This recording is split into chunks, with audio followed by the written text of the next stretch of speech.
Howdy, everybody. Welcome back. Happy Skews Day to you. Today is December 7th, 2021. I'm Trey Crowder, and that is Mark Agee. What's up, Mark? A day that will live in infamy, Trey. That's That's today, right? right. Today's program. Yeah. Yes. How you been, buddy? A busy weekend. I saw Hamilton. Uh huh. Not really a musical theater guy. Don't want to go into too much, but it has some Yeah. good bops. Oh, Um, yeah. Yeah. I didn't think yeah. you're like too much of a fan of it. I was gonna. I mean, I feel like if you're just a person who just don't get down with musical theater at all, then Hamilton ain't gonna convert anybody. I don't think. But if you can handle it, generally, depending on the subject matter, I enjoyed it. I've only seen it on Disney Plus. I haven't seen it live like you did. And of course, it's not with the same cast or whatever. But I thought it was delightful, me personally. Yeah.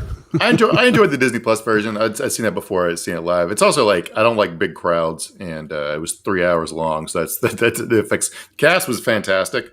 The music is fun. I think generally I'm just annoyed by Alexander Hamilton, the person. So that's probably Okay. part of it. All right.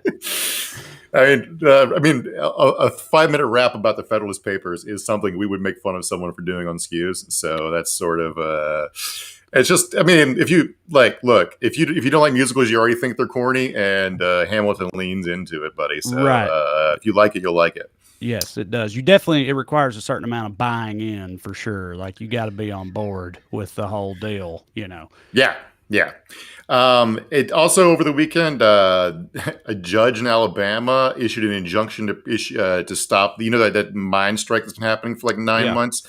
Issued an injunction to keep them from picketing, which is a clear violation of the First Amendment. It hasn't really happened since the Gilded Age, but since we're doing the Gilded Age all over again, I guess it sort of makes sense. Yeah, Um, that's classic Alabama judge right there, buddy. Just mhm. yeah, doing whatever the Di- hell they want. What is the rationale for that from that guy?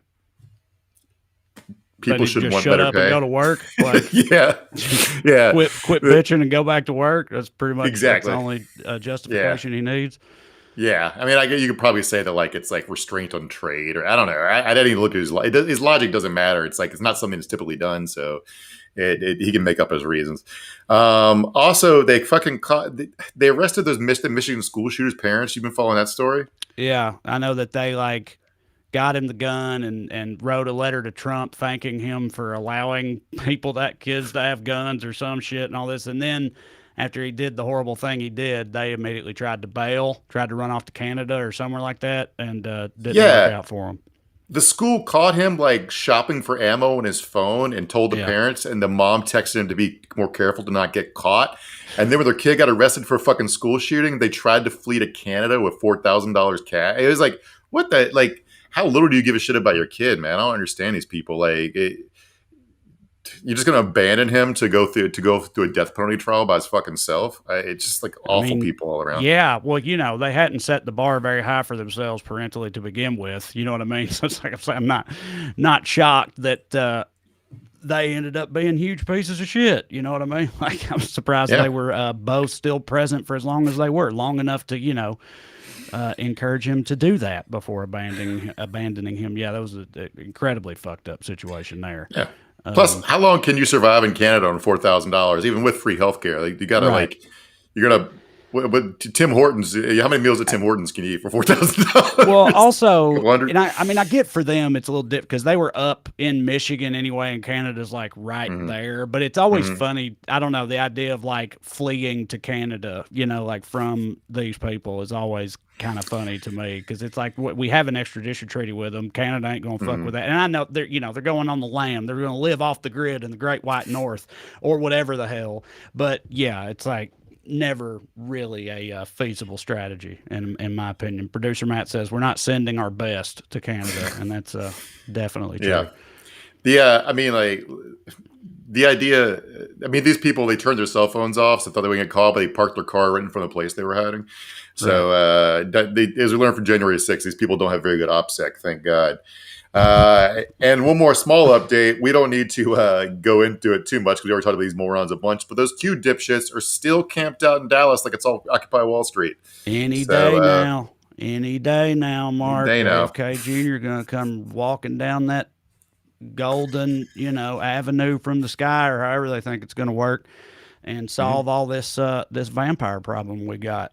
Yeah. We'll see who's laughing, Mark, when he finally does show up. Just because he's whatever 6 weeks late, still come on.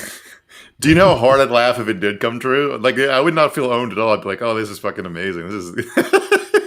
Dude, I just wonder. It's like, I mean, obviously they're very committed to it, but like, is there a breaking point for any of the for the people that are still there at this point, or do they just live there now? Like that's just Trey, there are parents who abandon their kids to go to this thing, and their spouses have cut off their credit cards and try to make them come home because they're blowing through the life savings to attend QAPalooza in Dallas. So I think they're beyond. and in a few years when they're like homeless, living out of a cardboard box down there in Dallas, Mhm. and they're going to be screaming the same shit they were when they got off the plane there in the first place. You know what I mean? Like Yeah. JFK's coming back from the dead. We all know it, and everybody's just going to be like, "Oh man, it's a shame what's going on with the mental health crisis and the homeless population out here."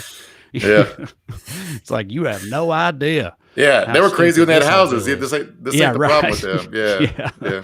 All right. Well, with us as always is producer Matt. This is Weekly Skews. Want to remind you, if you're vaccinated and want to see me live, you can go to wellreadcomedy.com for tickets and stuff. We'll be in Naples, Florida this weekend at Off the Hook Comedy Club. And after that, back home in Nashville for some pre-Christmas shows at Zany's. Some good stuff in the new year, too. So go to wellreadcomedy.com and come and see us. Okay, on the show tonight, we're going to be talking about the Voltron of assholes that has assembled for the assault on Roe v. Wade. Also, the overwhelmingly negative media coverage Joe Biden has objectively been getting. And Marjorie Taylor Greene almost, but of course not quite, falling bass backwards into making sense about something. You'll understand that later. All that and more on tonight's Skews, but first, the Daily Dumbass. Matt, graphic, please. Tonight's DD, COVID doctors for never once trying that old staple of papaw medicine, rubbing some dirt on it. Matt, play the clip.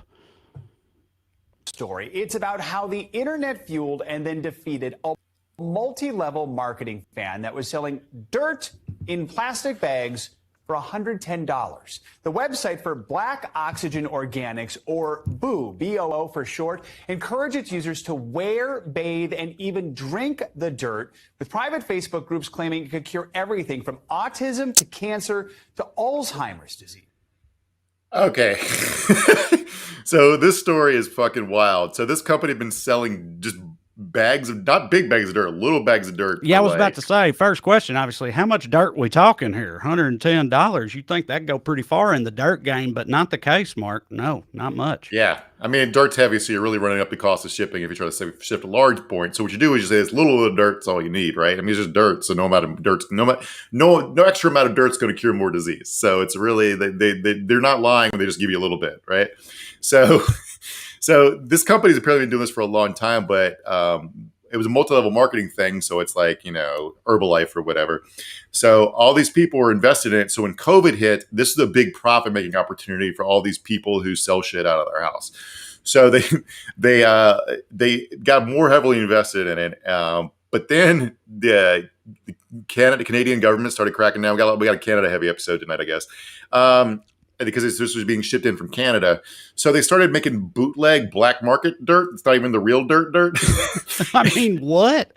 Like, what does that even mean? So they did have some kind of somewhat special dirt that clearly didn't cure cancer and shit, but there was something different about it. But then they ran out and they're like, oh shit, we're going to have to pawn this bullshit dirt off as the real deal, the real dirt that people think they're paying for.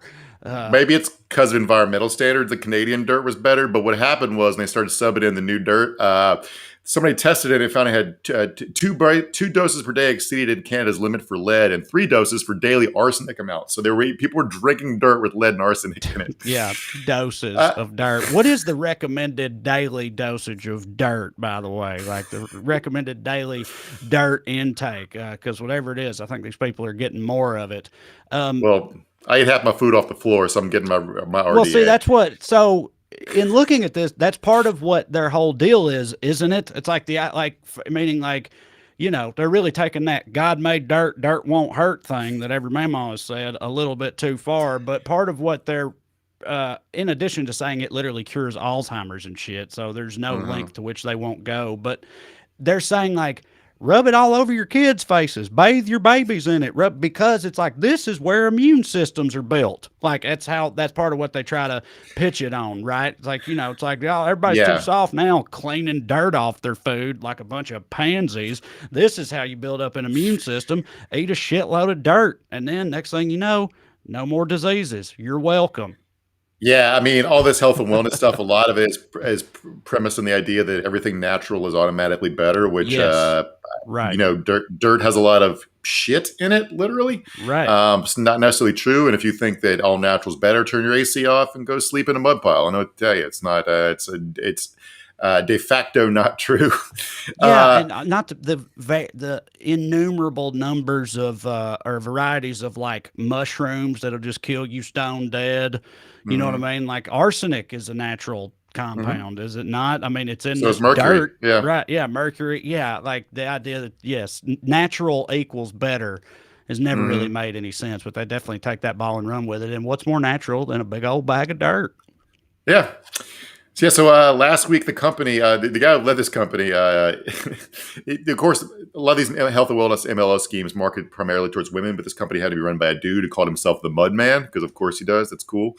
He just suddenly shut down the company last week. So all the women who work for the company held a big 1,000-person Zoom and all cried together because they lost their life savings and can't pay their rent because they put their entire life savings tray into dirt. Into the dirt game. Yeah. Is a pyramid scheme that's even dumber than a pyramid because it was built out of dirt. Dirt, right. As opposed to, stone and shit. That normal pyramid, that was their first mistake. You can't make a pyramid out of dirt. Everybody should know that. Yeah. It's going to end up, you can't even get a perfect pyramid shape. It's going to end up just a pile. It's a pile scheme is what it was, Trey. Yes. A mound scheme. That's what they had. Yeah, that's what's going on in health and wellness today. So take your vitamins. But here's the fucked up thing about this. Somebody made this point the other day. Like the FDA regulates medicines that work, right? If you're a medicine that doesn't work and just admits you don't work, you can just sell your shit in the mail or gas station dick pills or whatever. Right. So if like Pfizer and Moderna had just sold the vaccine at a gas station and said that it didn't work, we could have had vaccines like February of 2020. That's how upside down and backwards our regulatory scheme is. Like you can sell dirt, but you like can't sell medicine. Well, I don't know. Everything's so upside down that may have made the other people more inclined to take it if you put it in like a truck stop or something instead of the FDA, instead of Fauci telling you to do it. Just like, put it beside the yellow jackets by the front counter there. And then who knows, vaccination rate might go up in this dipshit country. Anyway, so our first honorable mention for dumbass tonight is Kirsten Cinema. That's right, she's back. She is an honorable mention for still having a actual ringtone, apparently. Who doesn't just use vibrate anymore? Here's what I mean. She's also a dumbass for being an obstructionist piece of shit. So she had an interview with CNN about her refusing to vote for the social safety net expansion, and she's not committing to it. And the article says, before the start of this interview on Thursday, Cinema's cell phone rang. Her ringtone is the refrain from a song in the musical Hamilton, there it is again, that includes the lyrics, "You don't have the votes." It's been her ringtone since 2015, the year the musical was originally released, her spokesman told CNN. I don't know if I'm buying that, Mark. Seems like some shit she would do to me. Yeah, she's the context in the musical. Again, just saw it. The hit musical Hamilton. I'm obscure. I don't know if you guys have heard of it. But the context of the song in the musical is Thomas Jefferson taunting Alexander Hamilton for not having enough votes to establish a central bank. An idea which everyone now agrees is good to have a Federal Reserve, right? Right. Thomas Jefferson was wrong to taunt. So she doesn't even get the context of her own fucking stupid joke. I don't think she cares about the context. It's just, she's like, I think she just I feel like she's eating this shit up, having this like, measure of power that she does. And it's her just kind of like flaunting it. Like, I bet she just thinks that's hilarious to have her ringtone be, you don't have the votes, when her whole thing's like, it's because it's me. I'm the votes, see? And I get to say when they have it or not. And right now they don't, as you can tell by my ringtone. Do you know how every Pixar villain, probably best exemplar by the bad guy in The Incredibles, is like someone who was bullied as a kid, Yes. and then once they have power as an adult, basically use it to try to destroy the world for making them sad earlier. Yep. It feels like our society is beset by Pixar villains. Yeah. Like someone somewhere pissed off Kristen Cinema 20 years ago, so she's going to ruin the earth. It's same. You guys are Mark Zuckerberg, fucking Elon Musk. All these psychos are the same. They're just nerds who got power now and therefore want to destroy everything and enjoy being the center of attention. And I don't know. I don't know if we should wedgie more or wedgie less, but something needs to be done with the nerds. Producer Matt says she totally had a staffer call her. He thinks it was even more contrived. But yeah. All right, let's go on to the next honorable mention here. COVID for throwing away its shot. That's right. Hamilton heavy episode, Trey. That's Hamilton right. heavy episode.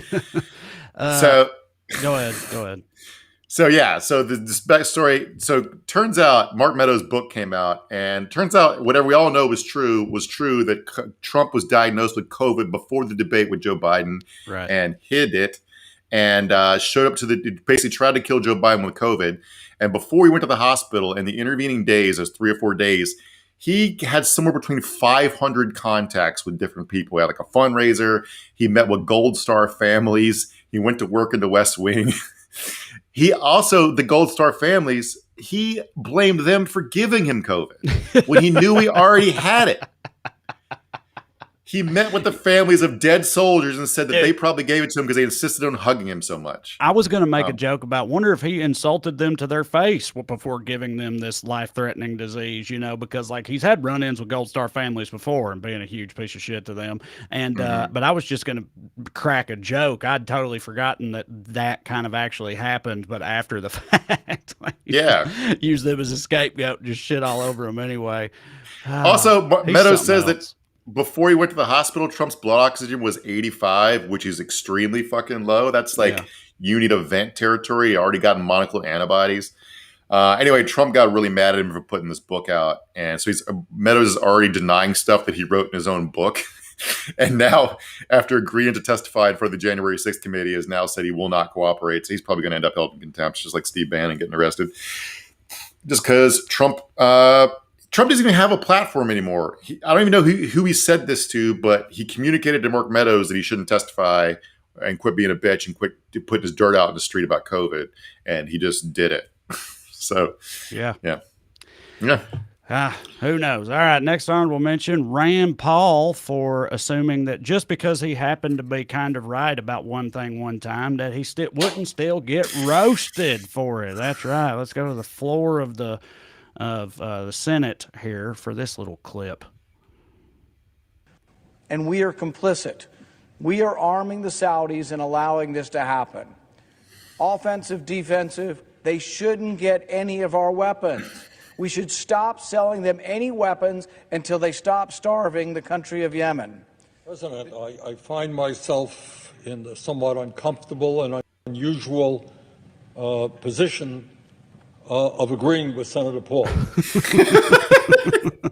There's like a famous Onion headline it says something like, in terrible news, the worst person you know actually made a good point, or something like that. Like whenever you just hate somebody, but you kind of agree with what they're saying, just the worst. Yeah, Bernie was stuck there himself just now.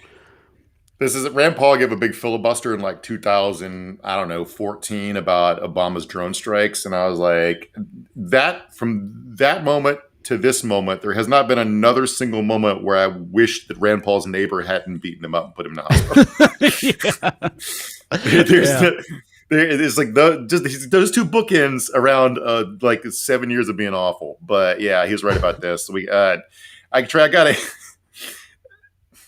try to figure out a way to code this enough. I have a relative who works for a defense contractor, And another relative made a joke to her older relatives about how he works for the devil, making weapons. And one of the older people got offended, and she says, to defend us. And I was like, so if we stop selling missiles to Saudi Arabia to kill Yemeni civilians, then Florida gets invaded by ISIS? You kick these fucking dots for me. Do that and the communists win, Mark. That's how it works. Yeah. Every single dollar of the Department of Defense's insanely bloated budget that they have is directly correlated with the amount of freedom we maintain in this country. And don't you forget it, by God. Yeah. That's what they're doing. If we don't blow $100 billion in the F-35, which can't even fucking fly, then, Al Qaeda's going to come up in rowboats to the shores of the Chesapeake Bay and just walk into the White House and take over. That's definitely what's going to happen next.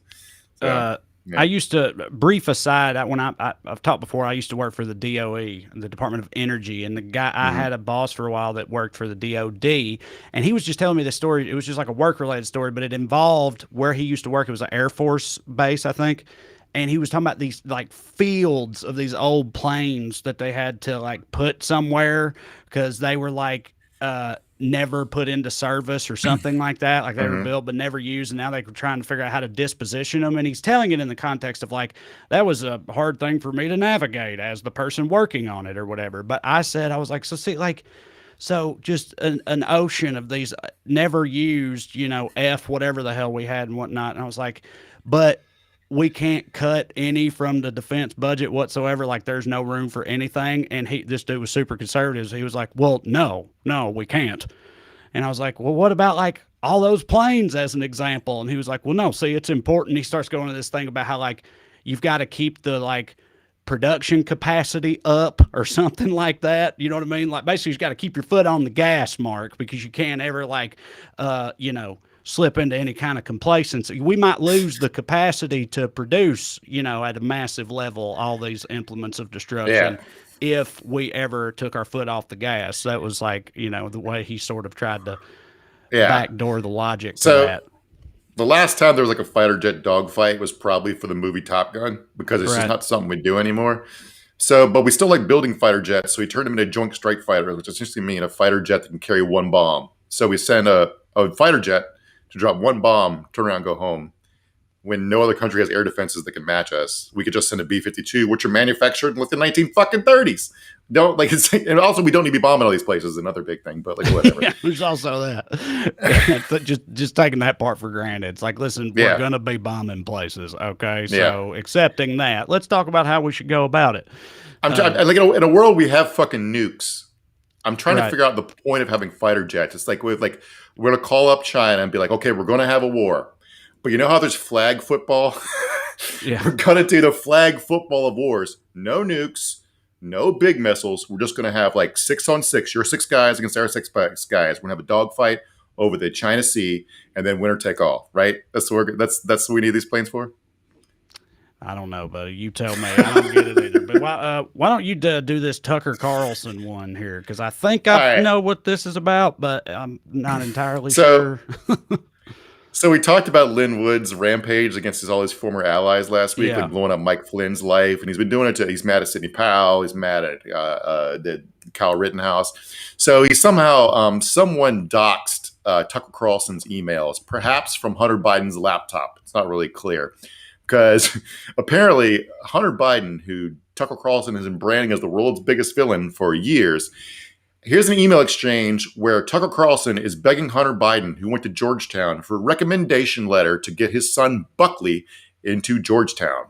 And Hunter Biden seems really nice to Tucker here, and he's going to do it, which he fucking shouldn't have done to help this fascist out, but whatever. It's just like this sheer like.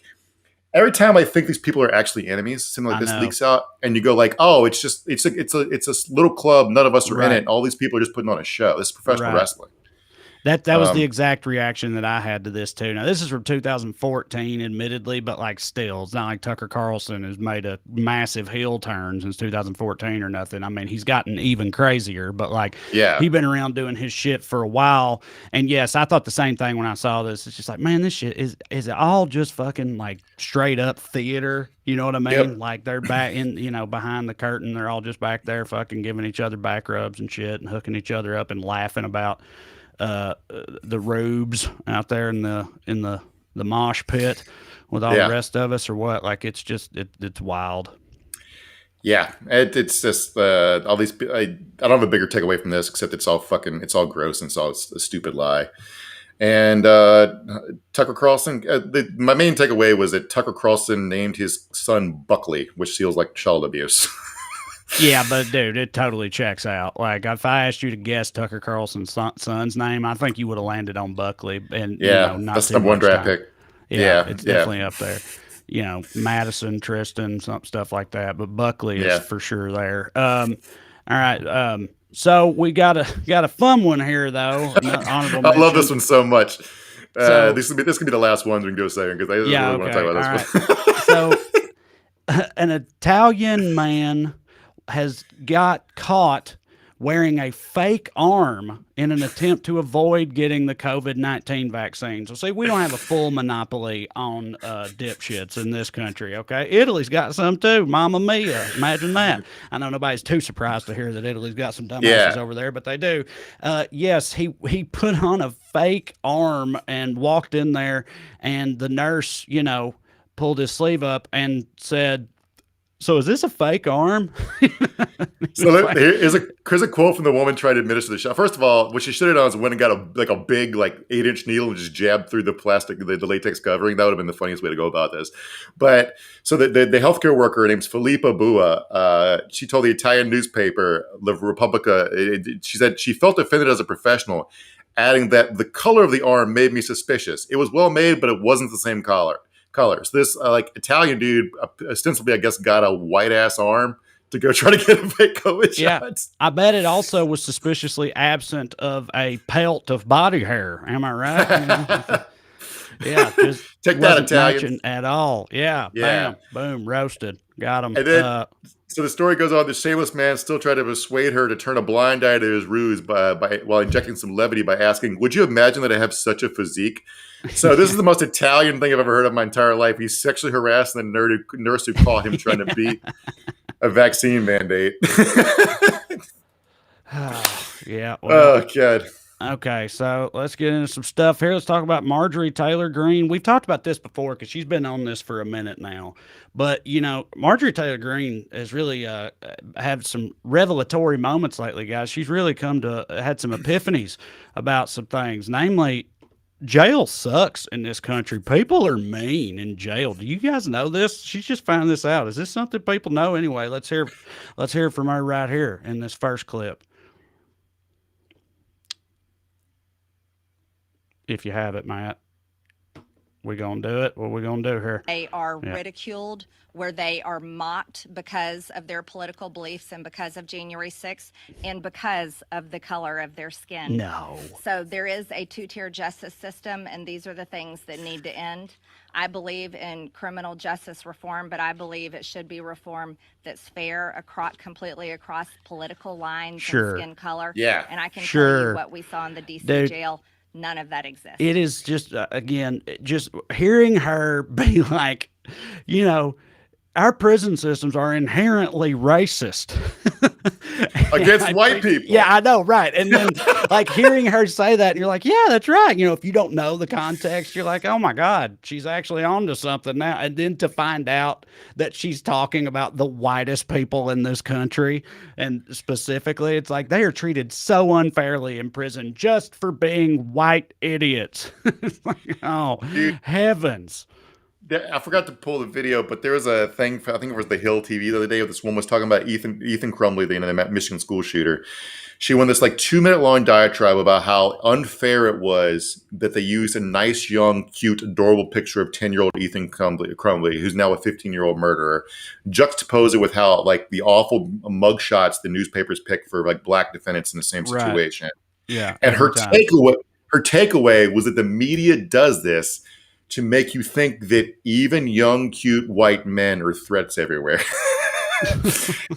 I was like, "What the fuck are you talking about, lady? God damn, this is the same. Right. Remember Newsweek got called blackening OJ's skin for the cover of their, or was it Time magazine or something? Of his mugshot after he got arrested. It's like, Jesus, that's this your takeaway that they anyway. So that whole press conference was absolutely insane. Large Brain Marge said that the January 6th defendants are being forced to read about critical race theory in jail. But that video we just showed you might not even the best part. If you have that diet video, yeah. Out when they're being force-fed gluten food and they have celiac disease, and so the food that they eat makes them sick every single day to the point where they will go days without eating in order to just feel. Can you imagine if AOC tried to pass a bill to make it so inmates had access to gluten-free food? Dude, oh my God, absolutely. That's what that's like, dude. Nobody gives a fuck about prisoners, man, but especially conservatives. If you can't do the time, don't do the crime, right? That's what they always say. Never giving a fuck about any of this. And it's just, again, I can't get over how funny it is. It's her. She's like, she has this whole sort of like tone of being like, guys, can you believe this? Like, can you believe how bad things are in our prisons? And, that she's talking specifically about the insurrectionists. It's just like, so on the nose, man. It's fucking hilarious. Yeah. So it got even, like, at least I don't even totally disagree with Marjorie Taylor Greene's complaints. I don't think she actually believes them. But on the actual fucking legitimately insane thing to say, not just bad faith argument, she brought up Louis Gohmert, who went on this fucking diatribe straight out of the fever swamps of like InfoWars. We have heard repeatedly since January 6th, this was an armed insurrection. And as I asked Merrick Garland, and I've asked others, is there anybody been charged with insurrection? And the answer is actually no. No one has been charged with insurrection. In fact, if they were going to charge with someone with insurrection, it's beginning to sound more and more like those would be agents for the federal government that were there stirring things up, trying to get people to engage in violence.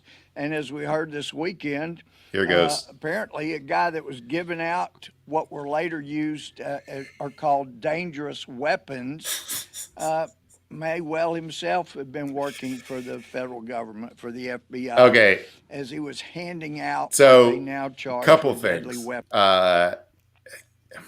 Going back to how Marge isn't totally wrong. So the FBI does give people weapons to arrest them for planning terrorist attacks. They do that.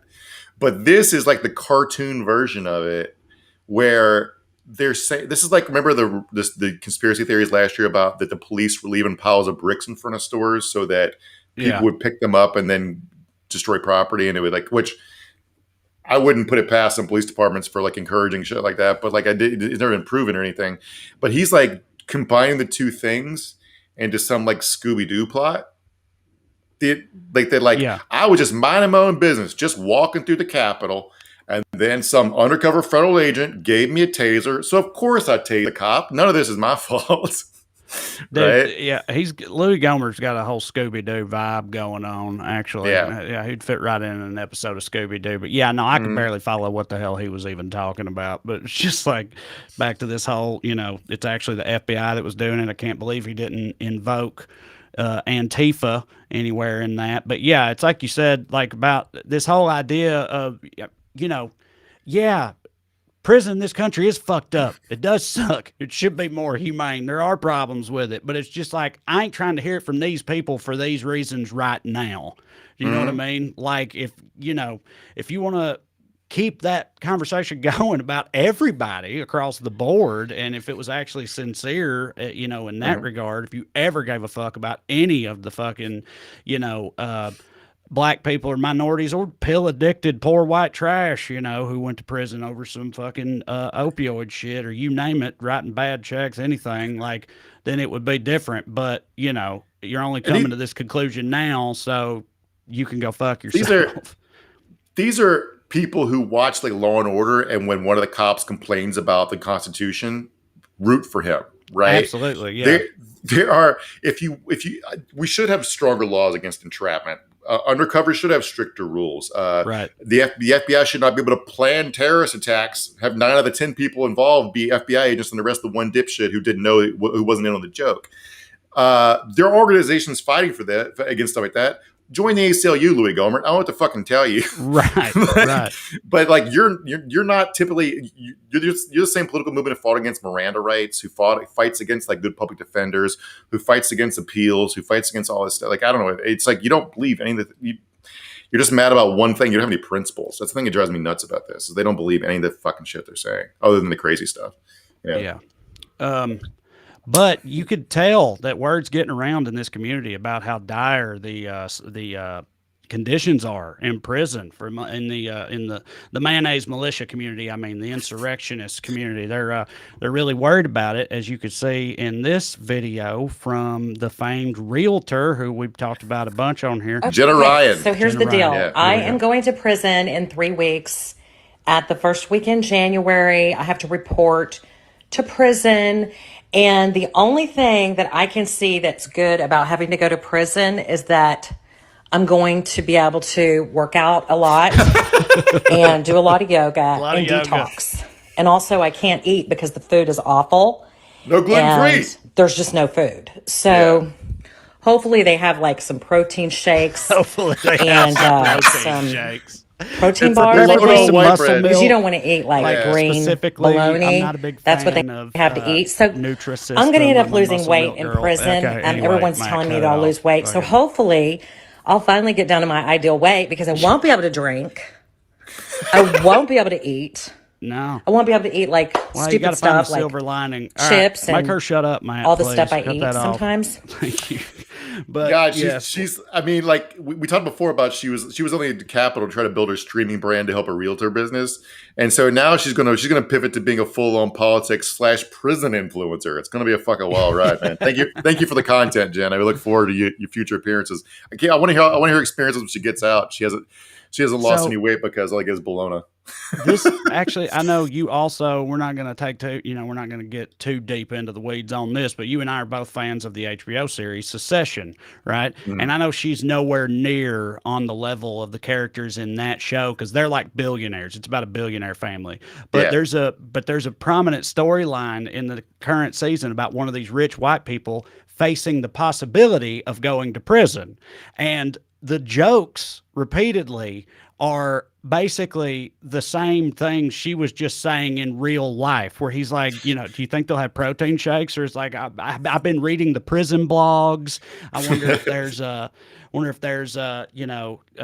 yoga classes in prison and all this stuff that's like played for humor on that show. And she's just unironically doing it because that's just the world we live in now. Yeah, I mean, it's the same lady who went on her YouTube and said, "I'm not going to prison because I'm white and blonde." So she's the gift that keeps on giving. Yeah. Yes, she is. Okay, let's see. What do we got now? How about this? Let's talk about do a little dumbass deep dive here on the Voltron of dumbasses teaming up to end choice. A lot of dumbassery going around right now with the big Supreme Court case and Roe v. Wade and all that. And one of the most egregious examples of this dumbassery was presented by none other than Heil on Wheels himself, Representative Madison Cawthorn. This is some pretty wild shit, this clip here, if you could play it, Matt.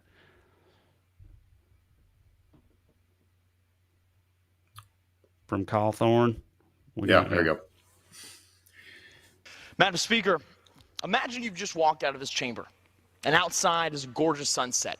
You have a Polaroid camera, and you snap a beautiful picture, and the great photo prints out the front. You hold it and shake it, waiting for the picture to appear. But suddenly, someone walks by and snatches your photo, ripping it to shreds. You're stunned. You cry, "Why did you destroy my picture?" the person replies, oh, it wasn't a picture. It wasn't fully developed yet. All of us in this room realize how asinine that reasoning is. That photo was transforming into a beautiful image. This illustration by Seth Gruber is simple, but it's what our nation has done to the most precious image of all, the image of God. Madam Speaker, a silent genocide has slipped beneath the conscience of America. Precious works of our Creator formed and... Well, right after that, he calls women earthen vessels sanctified by the Lord or something like that. Like, he really doubles down on the whole, you know, like Handmaid's Tale type of shit that he's preaching there. But also, real quick, even the picture thing that he starts out with is also stupid, because it's like, are we talking about giving forced abortions right now? Like, people are coming up and just ripping the pictures up, i.e. the babies. We're ripping people's babies up against their will and being like, fuck you, it wasn't a real baby yet. And that's what we do to undeveloped babies around here. Like, what the fuck is he even talking about with the picture analogy, let alone all the crazy Jesus shit that comes after it? Well, calling women vessels is sort of perfect, because a vessel is an object and so is a camera. Right? No, right, yeah. So the woman, in that analogy, the woman is the camera. So it's their job just to birth the Polaroid and then get tossed in the trash like other junk left over from the 80s. Right, but who is the picture ripper, like, in the analogy? Like, the woman is the camera, the baby is the picture. Right, and Antifa is the picture ripper. So if they don't do something about it, Antifa is going to come up and just rip up unborn babies, like, willy-nilly, just willy-nilly aborting babies all over the place. Not how any of this works, Madison. To play this analogy out, it's more like if the camera had two legs and walked up to a picture-ripping specialist and was like, please I cannot afford this picture right now, or I have a medical problem. This picture is going to have devastating economic implications for my life and and also or it kill me. Right. Yeah, right. This picture could cause me to explode as a camera. Just please get rid of this picture for me. And Madison is wanting to, stop that from happening. No, deal with it, camera. The picture's more important. The undeveloped picture. Anyway, he sucks. So next on our list of people that are fucking trying to take away women's rights is TV quack Dr. Oz, who has signed up to run for the Senate in Pennsylvania state, which I don't even know if he's ever fucking been to, because he lives in New York and New Jersey. Right. Maybe he's from there originally or something. So up until, I don't know, Tuesday, he was pro-choice. But now he's running for Senate as a Republican. So he said he's at peace with efforts to overturn Roe. Just 2 years ago, Oz characterized efforts to overturn Roe as a misleading and possibly conspiratorial crusade. Not only was Oz supportive of abortion rights, he seemed puzzled that people would spend time fighting abortion rights. Going so far as to say, as a physician, he is really worried about the anti-abortion movement. Eliminating Roe would have a negative effect on women's health. So 2 years ago, he was such a professional doctor and in favor of women's health that he thought it was a conspiracy theory to even try to outlaw abortion rights.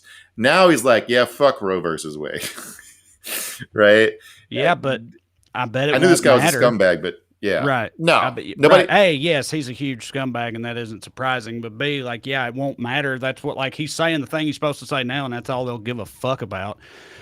At the end of the day, I mean, that always works unless you're J.D. Vance, in which case you just can't hit no matter what. They're not going to go with you either way. Yeah. But typically flip-flopping, that's not going to turn anybody off, I guess.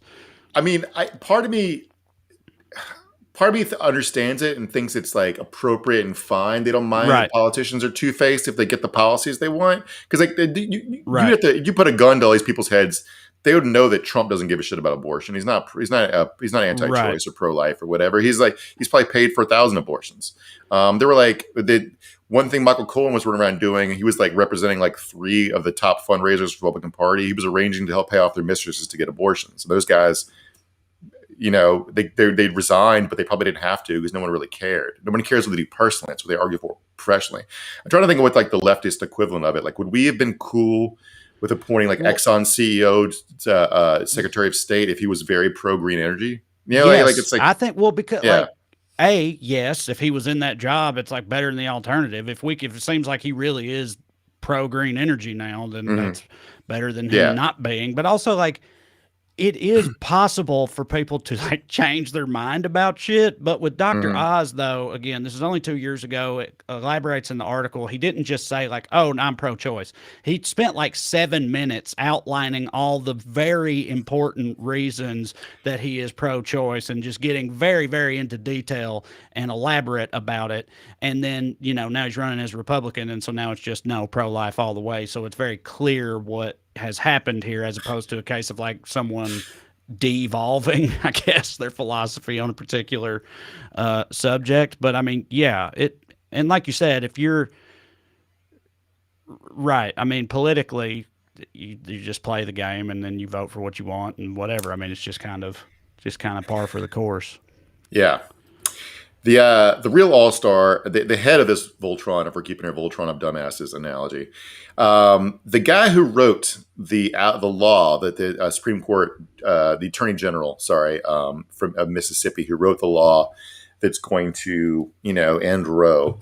So he's quite a character. Turns out he has a family plantation that celebrates slavery, basically. It was a favorite quail hunting retreat for Antonin Scalia, so it's fucking awesome. And so one thing he did was he bought the cabin that belonged to Nathan Bedford Forrest, a.k.a. the Confederate general, war criminal who executed surrendered black soldiers, Union soldiers, and was the first wizard of the Ku Klux Klan. And he transported it to have as a memento on his family plantation.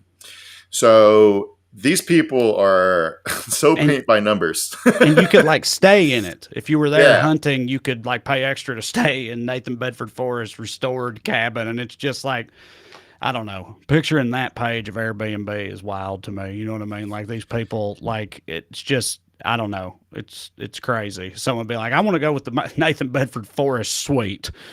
Someone that's got the money to pour into it's just, I don't know. Yeah. It's crazy. These people are crazy. But that did give me, that Nathan Bedford Forrest angle did cause me to surf across this today, because that motherfucking statue, that's right, came down today. Yes, fuck you, you piece of shit. The famous in Nashville, my beloved Tennessee. This is very famous statue and around in Tennessee and around there, but it's made its rounds on the internet multiple times. If y'all have seen it, I don't know if you find any other picture of it, Matt, that would let people know which one we're talking about. Yeah, he looks like, speaking of like Scooby-Doo, he looks like a character from a PlayStation 1 Civil War game or something. He does he looks like Luigi. Right. Poorly rendered, like slave owning Luigi or something. Yeah, it's ridiculous. It's been up. It was on some dude's private property. That guy's a fucking card too. The guy that owned the property and the guy that designed the statue. Yeah. It's just dipshits all around, man. Believe that or not. First of all, I think this statue went up in like 1988. This is not some fucking long ago historical statue. It looks like a piece of shit if you go to this thing. I mean, look at it, dude. The sculptor, his name was John Carl Kershaw. He was an attorney. That's why he's a bad sculptor. His biggest client was James Earl Ray, who assassinated Martin Luther King Jr. Yep. And his defense was that Ray was an unwitting participant in a plot devised by Mystery Man, that he was just he's just a patsy. They're always just patsies, right? Mystery Man, I believe, named Raul, right? So it's like a shadow Mexican. Oh, yeah. The Mexicans are to blame for Martin Luther King's assassination. I'm just a poor small town redneck. I had nothing to do. Fucking James Earl Ray's lawyer putting out these like racist conspiracy theories about what really happened to Martin Luther King Jr. The fact that he moonlit as a sculptor and this was his, this was the product of it, was this Nathan Bedford Forrest statue. It's just almost too much, but yeah.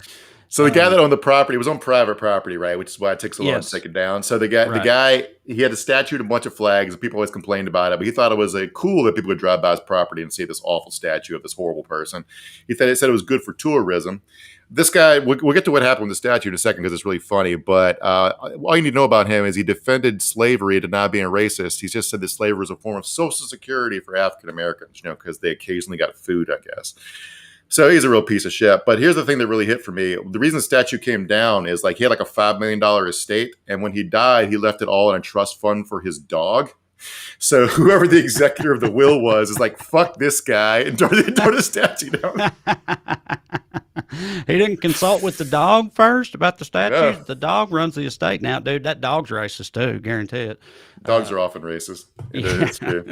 Definitely trained to be. Now, this one, I'm glad this statue's coming down, but this one, because it was on private property, and more importantly, because it was so cartoonishly ridiculous, this one I was always like, it was less upsetting to me because of how easy it was to point and laugh at. Like there's a bust of Nathan Bedford Forrest that was in the fucking state capitol building in Nashville until like last year or something. And it was like well done and presented like, regally and shit. Yeah. And that was in the state. That bothered me way more than this fucking monument to lunacy did. But Actually, and also the fact that people were always fucking with it and throwing paint all over it and all this shit, all that always hit for me too. But I'm still glad it's gone. Yeah, right. Yeah, this is how I'm going to choose to remember. You should have left up this version with this dipshit riding a stupid horse with the red paint flowing on it. That's like that's real big. Yeah, right.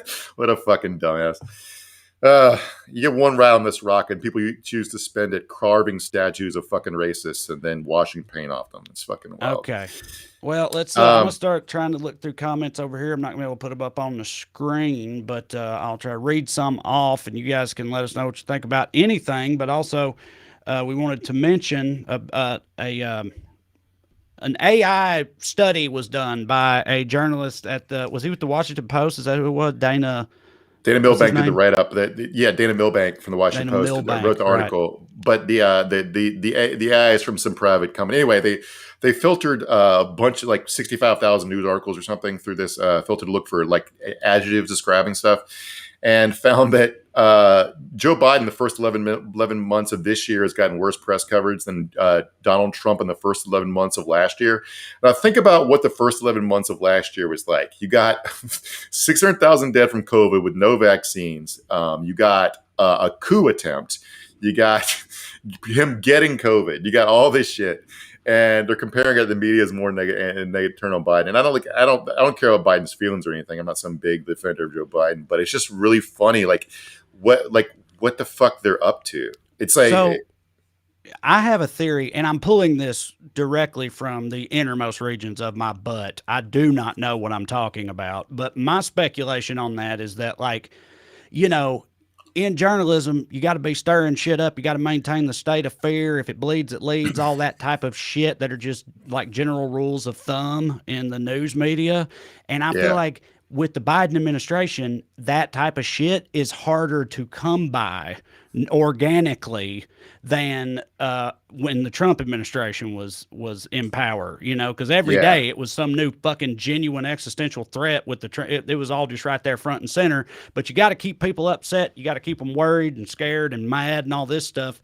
And when you've got like a boring administration in power, what you end up doing is fucking overblowing everything and making everything sound worse than it is, or finding a way to spin stuff more negatively for that reason. You were a journalist. How off base am I on that, do you think? I think part of it is like the corporate media isn't left wing, but they are cosmopolitanly liberal. So they're bend over backwards. They try to fight against their own biases. So they're really desperate to try to understand Trump voters, but their frustrations with Biden are very clearly evident. I think that's part of it. But yeah, I mean, you're right that like they're trying to see conflict. There was a stupid Politico article yesterday about how Kamala uses earbuds, and they called her paranoid for not wanting to use Bluetooth. When everybody who works in tech's like, no, the vice president of the United States should not be using fucking Bluetooth earbuds. Right. To take phone calls on.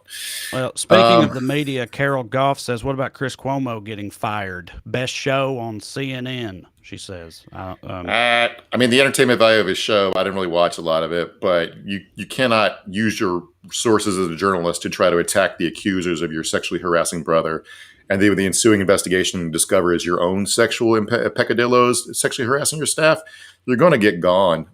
As far as like, I always thought, as somebody who worked in journalism, I thought it was gross to watch a guy interviewing his brother. I thought that was not the way you're supposed to do shit. Oh yeah, Jim Gray asked, "What about the $600K found in Joel Osteen's bathroom? Did you see that, Mark? That was some wild shit. I Hidden surfed in the across it. walls. He's not one of my arch enemy televangelists like the Falwells are. So I don't really know. I don't really follow Olstein closely. Somebody just found $600,000 in the wall of his bathroom. Yeah, like a plumber or a contractor or the like found $600,000 in the wall of his bathroom, and he told people. Yeah, well, fucking keep it. Right. Yeah, I know. I agree. Yeah, for sure. But I don't know. There's a lot of like movies of that, like cautionary tales of you find a shitload of money. Of course, it's in a mega preacher's house. I mean, I don't know. Mega preacher would disappear you, Mark.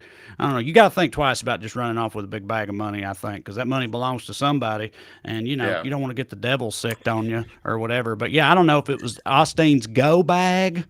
Like his, shit really pops off. He takes a sledgehammer to the wall, pulls that bag out of there, and then fucking hits the road. Or if he's just got cash shoved into walls all over the place, for various like nefarious reasons. I guess my main takeaway is that The Righteous Gemstones is a documentary. For sure, yeah. Every single one of those people is a colossal piece of shit, man. Kenneth Copeland, that motherfucker, he like literally looks demonic in my opinion. Like Creflo Dollar, they will all do fucking spiritual drives to buy themselves better private jets. It's fucking gross. I know. Yeah, and then they show them off on their channel and everything. It's like Kenneth Copeland. He said that the Lord wanted him to have a private jet so they could be closer. So he could be closer to the Lord, like physically, up in the sky and shit. Yeah. He also said the Lord wouldn't want him traveling in a quote tube full of demons, which is what a Delta flight is, or just any commercial flight is a tube full of demons. I don't disagree. Especially I don't know. I feel like he's overrating the fun factor of any given commercial flight. You know what I mean? It's not that much of a party. Do you find it ironic that the airline with the most demons is probably Spirit? Yeah, definitely. Yeah, probably most people believe in ghosts too. I don't know why. I think it just seems right. Michelle Prouty, sorry Michelle if I got that wrong, says he reported money stolen at some point. Yeah, I don't remember all the details of it or whatever, but I just automatically and immediately assume it was some kind of shady bullshit that he was up to. I mean, dude, $600,000 in the walls of your bathroom, like that's some fucking look. You don't need cash to do shady shit anymore. We have crypto, right? Yeah. You can buy heroin over the internet with crypto. You don't fucking need cash. So there's my advice to Kenneth Copeland. Get into Dogecoin. Yeah. But I don't know. I don't see that happening. Just because the crypto seems like of Satan to me for some reason. Stephanie, here's a good theory. A few years back, the church was quote robbed. Strange how the amount found is about what was stolen. Well, there you go. Oh, so it's an insurance thing. I got you. He doubled his money. Right. Okay. Yes, he's probably done that multiple times. I just don't. It's always been wild to me that people, whatever, it's fine. You're just broadly religious or spiritual or whatever. That's fine. But those fucking people specifically, I've never understood the big like prosperity gospel televangelist types or whatever. It's always been wild to me that their whole thing is so effective on anybody, just your friendly neighborhood preacher. Sure. I could see that. But these people are just, lunatics. I have a bunch of like ads and hats and t-shirts I bought off Instagram ads. So I guess it's sort of like that, but for Jesus. So Appalachia Fungorum says you can't wipe your ass with cryptocurrency, Mark. How about that? That's a good point. Yeah. Can't set it on fire to light a cigar with it either. I mean, you think about it, a lot of implications there. Nowhere near as fun. Can't rain it on a dancer. Can't do coke with it. Can't rip it up in front of a poor child's face. Can't smack it down when you win at craps. Can't do any of that shit. Damn, that's a really good point, Appalachia Fungorum. I'm glad you brought that up. Yeah. Some serious inherent limitations to the cryptocurrency there. Has Elon Musk thought of this? Come on. No, I haven't seen anybody point it out. Thank you, Marcus. You can get a Weekly Skews t-shirt by going to weeklyskews.com. Also, shit. Okay, first of all, like and subscribe and all that stuff you're supposed to do before we get out of here. Almost forgot. Remember to do that. Also, and we will remind you again next week. Well, first of all, Corey Forster is going to be back next week in Mark's stead. But Mark and I are both of the white trash persuasion. We're of white trash origin, and we're white trash expats in Los Angeles. Point being, over the holidays, we're going to be in parts unknown, out in the nether regions of the South and whatnot, where I don't know if y'all know this, but at least in my hometown, it's actually still 1993. A lot of people don't know that. Yeah. But so the point is, we're not going to have high-speed internet or any of that good shit. So we're going to take 2 weeks off. We'll remind you next week, but we will be back in 2022, obviously. And we will be here next week, too. I'm just forewarning you now that we're going to disappear into the ether for a bit. My situation, my mom has satellite internet that doesn't work when it rains. And I'm not sure if she could get a live stream from there, even if it wasn't raining. And the only place for me to hold up and do the show would be in my special needs nephew's room. And he might walk by in the back in his tidy whities. So... My in-laws and my house in Salina, where I grew up, neither have any internet of any kind or even cell phone service. So it's some shit, buddy. So anyway, the Build Back Better plan was supposed to have fucking rural broadband in it. Yeah, so of course that'd be cool. It would be cool, and that's why we can't have it. But anyway, and lastly, again, you can go to wellreadcomedy.com. Thank you, Matt. See me in Naples, Florida this weekend, Nashville next weekend, bunch of places next year. Okay. Thank you all very much. We love you dearly. Me and Corey will see you next Tuesday. And that's it for this edition of Week.